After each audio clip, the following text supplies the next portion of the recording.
মই আপোনাৰ ওচৰলৈ আহিছোঁ এই মুহূৰ্তত ৰাজ্যত আপোনালোকৰ চৰকাৰ চলি আছে গুৱাহাটী বানমুক্ত কৰাটো আপোনালোকৰ অন্যতম নিৰ্বাচনী প্ৰতিশ্ৰুতি আছিল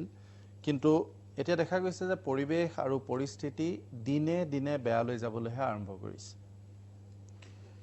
প্ৰথম আমি যদি গুৱাহাটীৰ বানপানীৰ সমস্যাৰ কথা কওঁ হয় আমাৰ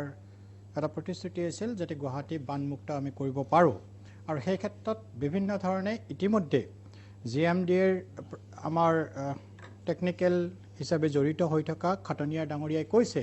যে আগৰ লোপছলবিলাক মাৰিবৰ কাৰণে বিভিন্ন ধৰণৰ পদক্ষেপ লোৱা হৈছে এতিয়া গুৱাহাটী স্পেচিফিক যদি গুৱাহাটীৰ বানপানী আৰ্টিফিচিয়েল বানপানীৰ ক্ষেত্ৰত কওঁ গুৱাহাটীত 5খন নদী সংযোগ হৈ আছে এখন হ'ল ভৰলু বাহিনী লখিমী পামহি যিখন আমি মৰা ভৰলু বুলি কওঁ আৰু মন্দাজান এই 5খন নদীৰ পৰা যিটো গুৱাহাটীত পাহাৰ যিহেতু পাহাৰেৰে আগুৰি আছে এই পানীখিনি যেতিয়া ভৈয়ামলৈকে নামি আহে তেতিয়া আমি আৰ্টিফিচিয়েল ফ্লাড হোৱা বুলি কওঁ এই পানীখিনিক যদি আমি লৈ যাব লগা হয় তেতিয়াহ'লে ব্ৰহ্মপুত্ৰত পেলাব লগা হয় তেতিয়া তিনিটা প্ৰধান আমাৰ আউটলেট বুলি কয় বা তিনিটা মানে আমাৰ উপনৈ কওক যিয়ে নকওক তিনিটা আছে তাৰে এটা হ'ল আমাৰ শিলহাকৰ বিলৰ মাজেৰে মন্দাজান হৈ ব্ৰহ্মপুত্ৰত পেলাব লাগিব দ্বিতীয়টো আছে ধীৰেনপাৰা খানামুখ হৈ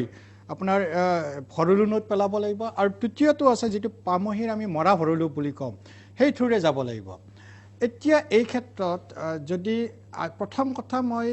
এইখিনি কথা ক'ব যোৱাৰ আগতে বিভিন্ন অসমৰতো জলমগ্ন হৈছে গতিকে মই ৰাজনীতিৰ ঊৰ্ধত গৈ সকলো ৰাজনৈতিক অৰাজনৈতিক দল সংগঠন সকলোকে অনুৰোধ আমি হয়তো সমস্যাটোৰ সমাধানৰ কাৰণে বহুত সময় পাম কথা পতাৰ কাৰণে কিন্তু এতিয়া যিখিনি বানাক্ৰান্ত হৈছে তেখেতসকলৰ ওচৰত থিয় হৈ যিখিনি পাৰোঁ যেনে ধৰণে পাৰোঁ যাতে আমি সহায় আগবঢ়াওঁ এতিয়া মই ঘূৰি আহিছোঁ এই গুৱাহাটীৰ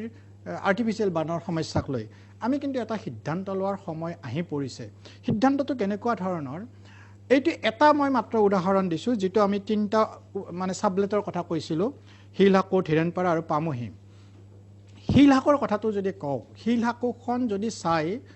তাৰ প্ৰায় 1800 বিঘা মাটিৰে আবৃত আছিল সেই 1800 বিঘা মাটিৰ আজিৰ ডেটত যদি আমি চাওঁ মানে চৰকাৰীভাৱে যিখিনি ব্যৱহাৰ কৰিব পৰা হৈ আছে সেইটো হৈছে 500 বিঘা মাটি তেতিয়াহ'লে প্ৰশ্নটো আহিল 1300 বিঘা মাটি কলৈ গ'ল 1300 বিঘা মাটিৰ 200 বিঘা প্ৰায় 200 বিঘা একজেক্ট বুলি মই কোৱা নাই 200 বিঘা মাটি আগৰ চৰকাৰৰ সময়তে বিভিন্ন অনুষ্ঠান প্ৰতিষ্ঠানক আবণ্টন দিয়া হ'ল এতিয়া থাকিল 1100 বিঘা মাটি তাত অবৈধভাৱে দখল কৰি আছে দুটা হয় ইৰেসপেক্টিভ অফ এনি গভৰ্নমেণ্ট যদি আমি জলাশয়টো মুক্ত কৰিব লগা হয় অবৈধখিনি আমি উচ্ছেদ কৰিব লাগিব যেতিয়া উচ্ছেদ কৰিব যাম তাত দুটা ধৰণে যাতে প্ৰতিবাদ নকৰে এটা হয় বানপানী মুক্ত কৰাৰ কাৰণে প্ৰতিবাদ কৰক নহয় তাত উচ্ছেদ কৰিব গলেও যাতে প্ৰতিবাদ নকৰে আৰু এতিয়া আমি দেখা পাইছোঁ শিলহাকত যেতিয়া আমি উচ্ছেদ কৰিব গৈছিলোঁ মই হয়তো ৰাজনৈতিক দলবিলাকৰ নাম নকওঁ কিন্তু আপোনালোকে অলপ পিছুৱাই গ'লে দেখা পাব বিভিন্ন দল সংগঠনে তাত আমাক প্ৰতিৰোধ কৰে আৰু তাতকৈ ডাঙৰ সমস্যা কি অসমৰ ক্ষেত্ৰত আপুনি যদি চাই যোৱা কিছু বছৰ আমি দেখিছোঁ যেতিয়া কৰবাত উচ্ছেদ কৰা হয় বা যিকোনো ধৰণৰ এটা চিন্তামূলক বা আমি ইতিবাচক পদক্ষেপ ল'বলৈ যাওঁ লগে লগে কোৰ্টত আহে আৰু কোৰ্টত অহাৰ লগে লগে গোটেই কামখিনি প্ৰক্ৰিয়াটো চেন্নাই মুম্বাই এই আমাৰ দৰে এনেকে পাহাৰত ঘৰ বনাই পেলাই থকা মানুহবোৰে পাহাৰ বৰষুণ আহিলে ওপৰৰ গাৰ্ড ৱালখন ভাঙি পেলাই তলত থকা মানুহবোৰ নমৰে তেনেকুৱা ঘটনা বেলেগ গুৱাহাটীৰ বাহিৰে বেলেগত নঘটে হয় প্ৰথম কথা মই যেটো ৰাজনৈতিক দলৰ প্ৰতিনিধি অপূৰ্ব ভট্ট ডাঙৰীয়াৰ কথাখিনি মই শুনিছোঁ আপোনালোকে টকশ্বটো আৰম্ভ কৰোঁতে কেপশ্যনত দি আছিলে যোগ্য কৰিব লাগে বুলি কংগ্ৰেছে আমাক উপদেশ দিছে 69 স্বাধীনতাৰ পিছত 69 বছৰৰ অপূৰ্ব মই মহন্ত ডাঙৰীয়াই কৈ আছে মই আপোনাৰ ওচৰলৈ যাম পৰৱৰ্তী সময়ত যাম খালি মোৰ অনুৰোধ মোৰ কথাখিনি যাতে শেষ কৰিব দিয়ে 69 বছৰৰ 55 বছৰ কংগ্ৰেছৰ শাসন আছিল তেখেতসকলে যদি যোগ্য সেই সময়ত কিমানটা যোগ্য কৰিছিল তাৰ হিচাপখিনি দিলেও ভাল হ'ব দ্বিতীয়তে তেখেতে অলপ আগতে কৈছে যে গাৰ্ডৱাল ভাঙি ভাৰতৰ কোনো ৰাজ্যত এনেকুৱা ধৰণৰ ঘটনা সংঘটিত হোৱা নাই প্ৰথম কথা তেখেতসকলে নিজে অনুভৱ কৰা উচিত এই গাৰ্ডৱালবিলাক বনোৱাৰ কাৰণে কোনে অনুমতি প্ৰদান কৰিছিল যদি তেখেতসকলে পাহাৰত যিবিলাক ঘৰ বনোৱা হৈছে আমাৰ ভৈয়ামত যিবিলাক ঘৰ বনোৱা আছে গুৱাহাটীৰ সেই সকলোবিলাক নীতিগতভাৱে কৰিলেহেঁতেন আজি হয়তো বহু 50% সমস্যাৰ সমাধান হৈ গ'লেহেঁতেন যিয়ে নহওক তেখেতসকলে নকৰিলে কাৰণে আমি নকৰিম সেইটো নহয় সেইকাৰণে মই যিখিনি দৰ্শকে চাই আছে তেখেতসকলক যেহেতু মই চৰকাৰী প্ৰতিনিধি সেই প্ৰতিনিধি হিচাপে ক'ব খুজিছোঁ যে আপোনালোকৰ সেৱাত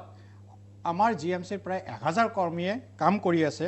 হাতীগাঁৱৰ যিটো ৰাস্তাৰ কথা আপুনিও এংকৰ হিচাপে উল্লেখ কৰিছিলে মই চাই থকা দৰ্শনিকখিনিক কম যে চৰকাৰী সিদ্ধান্ত গ্ৰহণ কৰিছে যে হাতীগাঁৱৰ ৰাস্তাটোৰ ক্ষেত্ৰত বৈজ্ঞানিকভাৱে যাতে নৰ্দমা বহল কৰি সাইডৰ ড্ৰেনেজ বহল কৰি এনে ধৰণৰ সমস্যা নহয় এই কামখিনি এইবাৰ বানপানীতে হে হোৱাৰ লগে লগে আপোনালোকে তাৰে এটা পৰিৱৰ্তন দেখিবলৈ পাব আন এটা কথা যিটো আমাৰ ইয়াত দুজন মোতকৈ বহুত জ্যেষ্ঠ আৰু অভিজ্ঞ ব্যক্তি মই তেখেতসকলক সন্মান কৰোঁ আমি প্ৰকৃতিৰ ওচৰত দোষ দিয়াটো উচিত নহয় নিশ্চিতভাৱে উচিত নহয় কিন্তু যদি যোৱা 5টা বছৰৰ লগত আমি যদি আমাৰ যেতিয়া 2014 চনত আমাৰ চৰকাৰখন আহিল তেতিয়াৰ পৰা এই নলা নৰ্দমাৰ সাফাৰ যিটো বিষয় সেই ক্ষেত্ৰত হয়তো আগতকৈ বহুত মই কোৱা নাই যে সকলোখিনি হৈ গৈছে কিন্তু বহু পৰিমাণে আমি চেষ্টা কৰিছোঁ আৰু দ্বিতীয়তে এইবাৰ যিটো এই বানপানীৰ ক্ষেত্ৰত যদি চাই নট অনলি গুৱাহাটী অসমৰ ক্ষেত্ৰত যিটো বানপানী আহিছে আমাৰ বিশেষকৈ বতৰ বিজ্ঞান কেন্দ্ৰই যিটো কৈছে যে যিটো বানপানী মানে বৰষুণৰ স্পীড 2010ৰ পৰা অলমোষ্ট 20 cm এটো যিটো হৈছে সেইটো আমি যোৱা 20 বছৰত 20 বছৰ হোৱা নাছিল 100 মানে more than 100% বেছি হৈছে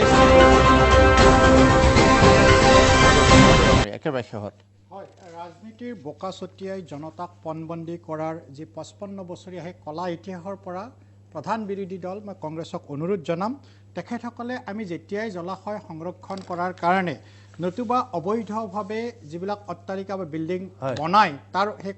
যেতিয়া আমি বেদখল উচ্ছেদ কৰিব যাওঁ তেখেতসকলে আহি প্ৰতিবাদ কৰাৰ পৰিৱৰ্তে চৰকাৰখনৰ লগত সহযোগিতা কৰক তেতিয়া আমাৰ এই সমস্যা সমাধান হ'ব কাৰণ চৰকাৰে এইটো প্ৰতিশ্ৰুতি দিছে যিখিনি উচ্ছেদ কৰা হ'ব তেখেতসকলক কিন্তু স্থাপনৰ দায়িত্ব ধন্যবাদ জনাইছো মই পুনৰবাৰ ধন্যবাদ জনাইছো খাটনীয়া ডাঙৰীয়া ভট্টাচাৰ্য ডাঙৰীয়া ডক্টৰ মহন্ত ডাঙৰীয়া আৰু অজয় কুমাৰ দত্ত ডাঙৰীয়া এই অনুষ্ঠান